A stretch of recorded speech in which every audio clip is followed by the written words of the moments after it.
செம்மான் மகளை திருடும் திருடன் பெம்மான் முருகன் பிறவான் இளவான். செம்மான் மகளை திருடும் திருடன் பெம்மான் முருகன் பிறவான் இளவான். சும்மாயிரு சொல்லற என்றலிமே சும்மாயிரு சொல்லற என்றலிமே அம்மா பொருளொன்று மறிந்திலனே. தூசாமணியும் துகிலும் புனைவாள் நேசா முருகா நினதன்பருளால் ஆசானிகளும் துகளாயின பின் பேசா அனுபூதி பிறந்ததுவே.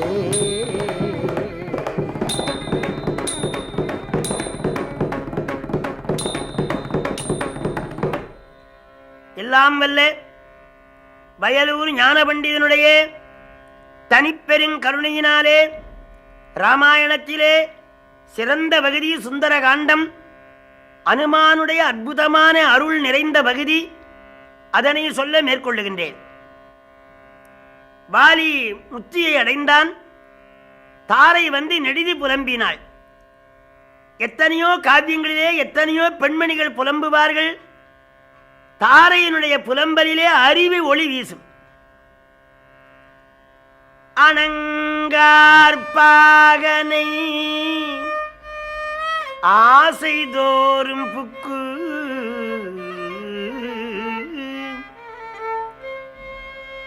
இணங்கா காலம் இரண்டொடு ஒன்றுடன்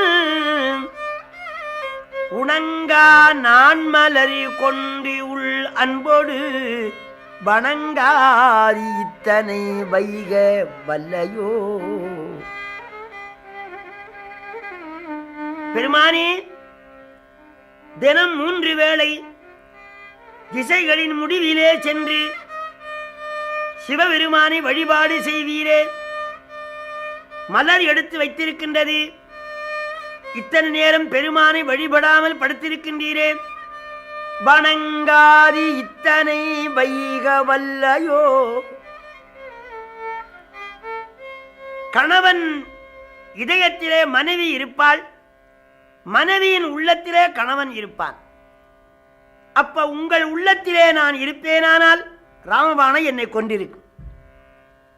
என் உள்ளத்திலே தேவரீர் இருப்பீரானால் நான் வாழ்வதனாலே நீங்களும் வாழ வேண்டும்.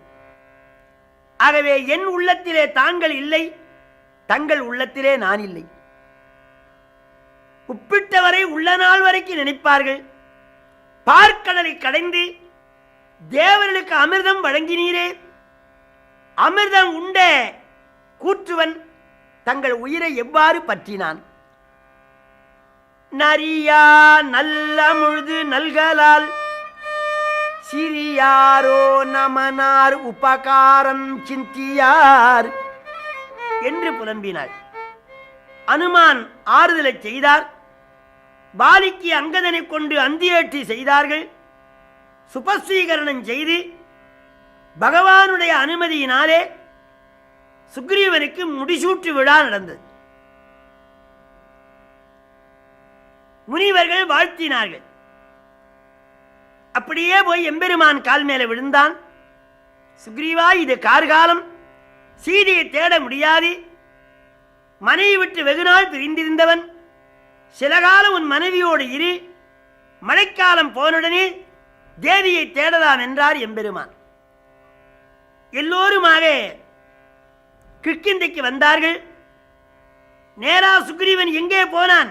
மனைவி இருக்கிற வீட்டுக்கு போகவில்லை. கணவனை இழந்து கண்ணீர் வடிக்கின்ற தாரை காலிலே விழுந்து அண்ணி என்னை மன்னிக்க வேண்டும் என்று தொழுதான். அவள் மகனைப் போலே வாழ்த்தினாள். சுக்ரீவன் அரசிலே ஈடுபட்டான்.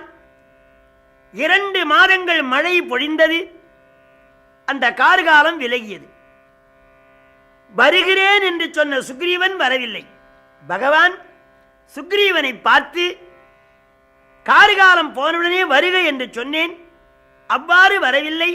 தம்பி லட்சுமணா, வருகின்றானோ வாரானோ சுக்ரீபன் மனதை அறிந்து வாராய் தம்பி. குறுகி சொன்னால் அவன் குலம் ஒன்று வெட்டுவேனோ சித்திரத்திலும் குரங்கை வைத்தெழுத ஒட்டுவேனோ வருகின்றானோ வாரானோ சுக்ரீபன் மனதை அறிந்து வாராய் தம்பி. தம்பி, வருகிறேன் என்று சொன்ன சுக்ரீவன் வரவில்லை. அவன் உபகாரத்தை மறந்து விட்டான், நன்றி மறந்து விட்டான் போலும். நன்றி கொன்றரு நட்பினை நாரறுத்த அவனை கொன்று நீக்குதல் குற்றத்தின் நீங்குமால். கொடியவரை மன்னர் பெருமான் கொல்லுவானால் அது மனு தர்மம். கொலையில் கொடியாரை வேந்து ஒருத்தல் பைங்கூழ் களைகட்டதனோடு நேர் என்பார் திருவள்ளுவர். தம்பி, நஞ்ச மன்னவரை நலிந்தால் அது வஞ்சம் அன்று மனு வழக்கு. ஆதலால் அஞ்சிலம்பதில் ஒன்றறியாதவன் நெஞ்சில் நின்று நிலாவ நிறுத்துவாய். கம்பருடைய உயர்ந்த கவி. நஞ்சம் அன்னவரை, விஷம் போன்ற கொடியவர்களை நலிந்தால் அது வஞ்சம் அன்று மனு வழக்கு. இன்னொரு பொருள், தர்மத்தை விட்டு நலிந்து போன நஞ்ச நலிந்து போன நஞ்ச மன்னவரை நலிந்தால் அது வஞ்சம் அன்று மனு வழக்கு. ஆதலால் அஞ்சிலம்பதில் ஒன்றறியாதவன் நெஞ்சில் நின்று நிலாவ நிறுத்துவாய். அஞ்சிலும் தெரியாது, அம்பதிலும் தெரியாது. அஞ்சில் அம்பதில் ஒன்று அறியாதவன் நெஞ்சில் நின்று நிலாவ நிறுத்துவாய். இன்னொரு பொருள், அஞ்சிலம்பதில் ஒன்று அறியாதவன். அழகிய சிலம்பு மலை, மலையிலே வாழ்கின்ற ஆடு மாடு மறை மான் புலி சிங்கம் கரடி குரங்கு. அஞ்சிலம்பு அதில் ஒன்று, மலையிலே வாழுகிற விலங்கு. விலங்குகளுக்கு சொன்னால்தான் தெரியும், நீ போய் சொல். அஞ்சிலம்பதில் ஒன்றறியாதவன் நெஞ்சில் நின்று நிலாவ நிறுத்துவாய். 2. மூன்றாவது ஒரு பொருள், அஞ்சு இல் அம்பு அதில் ஒன்று அறியாதவன். அஞ்சலில் இல்லாத அம்பு இன்னும் 1000 பானங்கள் உண்டு. வாலியை கொன்றவுடனே பானம் முடிந்து விட்டது என்று எண்ணுவான். அஞ்சு இல் அம்பு, அஞ்சு இல் அம்பு, அஞ்சுதல் இல்லாத அம்பு அதில் ஒன்று அறியாதவன். இன்னொரு பொருள், இல்லுன்னா மனைவி. அன்னை கண்ணீர் விட்டு அழுதாளே சீதை, அந்த கண்ணீர் துளியோடு அணிகலம் வந்து விழுந்ததே. அஞ்சு இல் அம்புனா கண்ணீர். விழி அம்பு ஒழுக மெத்திய மாதரும் என்பார் பட்டத்தார். கண்ணீர் விட்டு அழுத அந்த சீதையின் கண்ணீருக்காகவாவது அவன் வர வேண்டாமா? அஞ்சு இல் அம்பு அதில் ஒன்று அறியாதவன் அவன் நெஞ்சில் நின்று நிலாவ நிறுத்துவாய். 3. 4வது, ஒருவேளை நமக்கு பகையாக வலிமையான ஒருவரை அழைத்து வந்தாலும் வருவான். அஞ்சிலம் தன்மை பன்மை. யாரையாவது அழைத்து வந்தால் அஞ்சிலம் செய்ததற்கு பதில் ஒன்று அறியாதவன் அவன் நெஞ்சில் நின்று நிலாவ நிறுத்துவாய். 5வது, அவன் என்ன எண்ணுகிறான்? நம்ம ஏதோ மனிதன் என்று எண்ணுகின்றான். அஞ்சு இல் 50, தமிழிலே 50 என்று எழுத வேணுமானால் 1 போட்டு 10 போடணும். ரூனா போட்டு யானா போட்டா தமிழில 50 என்ற எண்ணிக்கை வரும். அப்ப 5 இல்லாத 50, 10 யானா. அப்ப யகாரம் 10, தசாவதாரத்தில் 1 என்று அவனுக்கு தெரியாது. ஆகவே 5 இல் அம்பு அதில் ஒன்று அறியாதவன் நெஞ்சில் நின்று நிலாவ நிறுத்துவாய். மற்றொன்று, 10அவதாரத்தில் 1 என்று முன்னே தெரிவித்தேன். அடுத்து ஒன்று சொல்லுகின்றேன். யகாரம் இருக்கிற லலாட்டம் யாக்ஞாஸ்தானம். ஆகவே அவன் நினைவு மறந்து இருக்கிறான், அவனுக்கு போய் சொல்லு. அஞ்சிலம்பதில் ஒன்றறியாதவன் நெஞ்சில் நின்று நிலாவ நிறுத்துவாய். மற்றொன்று, 5, 50, 1 ஆக 56. 56 தேசத்து அரசனிலே அவன் ஒருவன். நான் சக்கரவர்த்தி, ஆகையினாலே சித்தரசனுக்கு சக்கரவர்த்தி சொல்ல வேண்டும். அவன் நெஞ்சில் நின்று நிலாவ நிறுத்துவாய். மற்றொன்று, 5 இல் 50 56 56வது ஆண்டு துந்துவி. துந்துவி என்ற எலும்பை நீ காலால உந்தினாய் அல்லவா, அதனை போய் அவனுக்கு சொல்லு. ஆகவே 5 50 ஒன்றறியாதவன் நெஞ்சில் நின்று நிலாவ நிறுத்துவாய். அண்ணாவுடைய அனுமதியை பெற்ற இளைய பெருமாள் மிகுந்த சீற்றத்தோடு வருகின்றார். வானரங்கள் எல்லாம் கோட்டை கதவை அடைத்து மலையை அடுக்கிவிட்டார். அவர் சேவடியை தீண்டினார். மதில் சுவர் எல்லாம் துகளாகிவிட்டது. ஒருவன் ஓடி அங்கதனிடத்திலே தெரிவித்தான். அங்கதன் சுக்ரீவனிடத்திலே சென்றான். அவன் மதிவினாலே மயங்கி இருக்கின்றான். ஊக்க மறு கைவிடேல், ஊக்கத்தை கொடுக்கிற மதுவை கைவிடாதே. சித்தப்பா, இளைய பெருமாள் வந்திருக்கிறார். போழா சித்தப்பாவது பெரியப்பாவது ஒரே குடி. ஆஞ்சநேய சுவாமி தாரையின் காலிலே விழுந்து வேண்டினார். தாரை பெண்மணிகளோடு வாசலில் அடைத்து நின்றாள். பெண்களிடத்திலே யாரும் பேச மாட்டார்கள். மாமியர் குடாத்தில் வந்த மருமகன் என்ன நாணி நின்றார். தாரை சொன்னால், இளைய பெருமாளே, தாங்கள் திருவடிப்பட்ட இடமெல்லாம் புனித தலம். தாங்கள் கால் பட்டதனாலே என் கொழுந்தனார் வாழ்ந்தார் என்று இங்கிதமாக பேசினார். சற்று முகத்தை எடுத்து தாரையை பார்த்தார். அவள் வெள்ளை பட்டுப்புடவை உடுத்தி இருக்கின்றாள். நம்ம தாயாரை இப்படித்தானே இருப்பாள் என்று தாயரை நினைந்து நைந்தான். சுக்ரீவன் ஓடி அங்கதனாலே தேற்றப்பட்டு மயக்கன் தெளிந்து இளைய பெருமாள் திருவடியில விழுந்தான். வரவேற்பு கொடுத்தான். எல்லோரும் சென்று பகவானை தொழுதார்கள். 70 வெள்ளம் வானரங்களும் சேர்ந்தன. எண்ணில்லாத சேனைகள். திசைக்கு 2 வெள்ளம் வானரங்களை அனுப்பினார்கள். கிழக்கே 2 வெள்ளம், வடக்கே 2 வெள்ளம், தெற்கே 2 வெள்ளம் என்று 4 திசைக்கு அனுப்பினார்கள். 1 மாதம் தவணை கொடுத்தார்கள். சென்றவர்கள் எல்லாரும் பிராட்டியார் இல்லை என்று திரும்பி விட்டார்கள். தெற்கே மாருதி ஆஞ்சநேய சுவாமி புறப்பட்டார். அங்கதன், ஜாம்பவந்தன் முதலாகிய சிறந்த வானர வீரர்களோடு பகவான் அனுமானிடத்திலே சீதையின் அடையாளங்களை சொல்லி திருவாழி மோதிரத்தை கொடுத்தார். அதை சென்னியிலே சூடிக்கொண்டு ஆஞ்சநேயர் புறப்பட்டார். எல்லா நாடுகளும் தேடி வருகிறார்கள். எத்தனை நாடுகள், எத்தனை ஊரு, எத்தனை வனங்கள், எத்தனை மலைகள் உண்டு, எத்தனையும் தேடி எங்கும் பிராட்டியை காணாமல் பிலத்திலே நுழைந்து சுயம்பரமைக்கு அனுகிரகம் புரிந்தார். தொண்டை நாடி, சோழ நாடி, பாண்டி நாடி ஆகிய நாடுகளை எல்லாம் கண்டார்கள். தென் கடல் கரைக்கு வந்தார்கள். அங்கே என்ன செய்வதென்று தோன்றாமல் நாம் எல்லாரும் மாண்டு ஒழிவோம், பிராட்டியாரை காண முடியவில்லையே என்று வருந்தினார்கள். ஒரு வானர வீரன் சொன்னான், இன்னும் பல இடங்கள் தேடுவோம், ஒருவேளை காணவில்லையானால் அந்த ஜடாயு பகவானைப் போலே நாமும் உயிரை விட்டு விடலாம் என்றான். அங்க சம்பாதி என்ற பறவை வேந்தன் சிறகு இழந்து இருக்கின்றார். ஜடாயு என்ற வார்த்தையை கேட்டு மெல்ல நடந்து வந்து, அப்பா வானர வீரர்களே, ஜடாயு என் தம்பி, அவன் இறந்து விட்டானா? ஆம், சீதா பிராட்டியாரை ராவணன் கொண்டு போகின்ற பொழுது தடுத்து போர் புரிந்து ராவணன் அரண் தந்த வாளாலே ஜடாயுவின் சிறையை வெற்றிவிட்டான் என்று சொன்னார். கண்ணீர் வடித்தார். என் தம்பி இறக்கவில்லை, ராம கைங்கரியமாக மாண்டவன் தான் வாழ்ந்தவன். நீங்கள்லாம் ராமநாமன் சொல்லுங்கள், என் சிறை வளரும்னர்.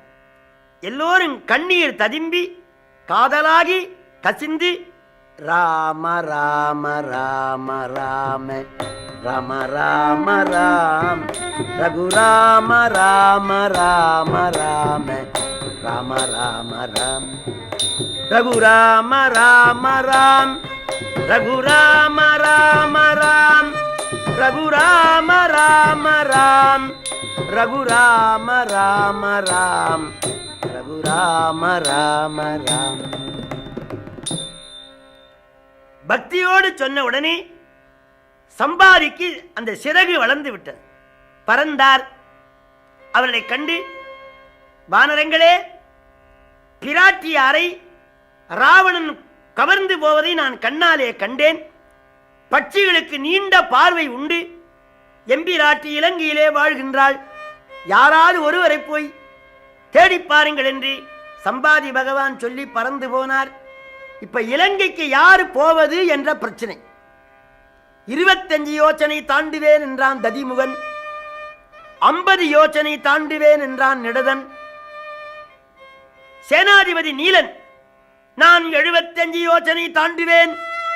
கடல்ல தான் குதிக்கணும். அங்கதான் சொன்னான் பாரி கடப்பேன் மீள மிடுக்கின்றென விட்டான். நான் கடந்து போவேன், திரும்பி வர முடியாதுன்னா.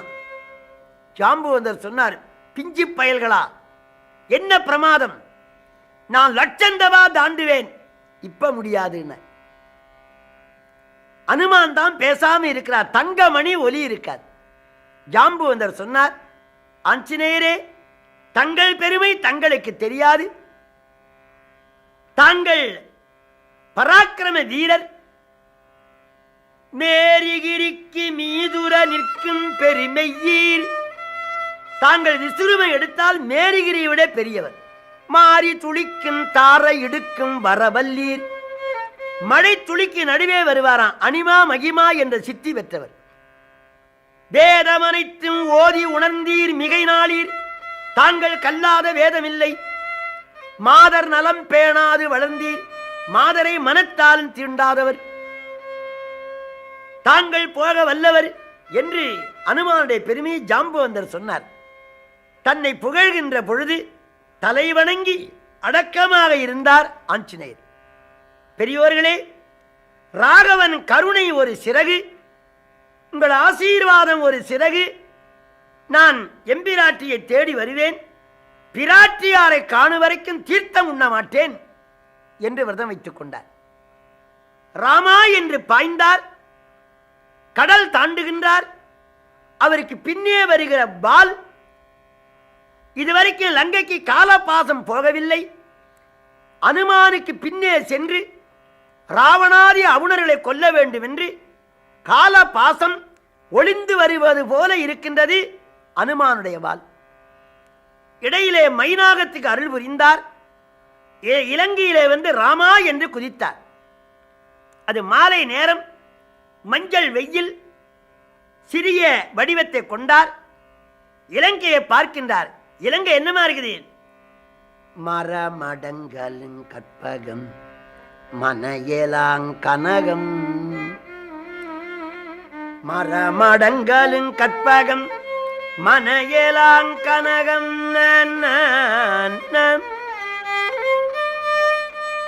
எல்லா மரங்களும் கற்பக மரம்.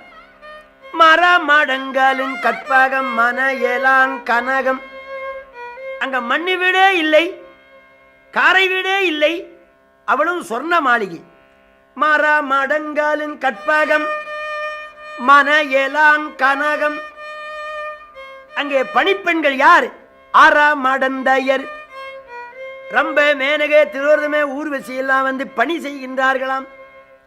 தேவர்கள் உரமடங்கி தங்கள் வலிமையெல்லாம் இழந்து அரக்கர்களுக்கு ஆடை தோய்த்து கொடுக்கின்றார்கள்.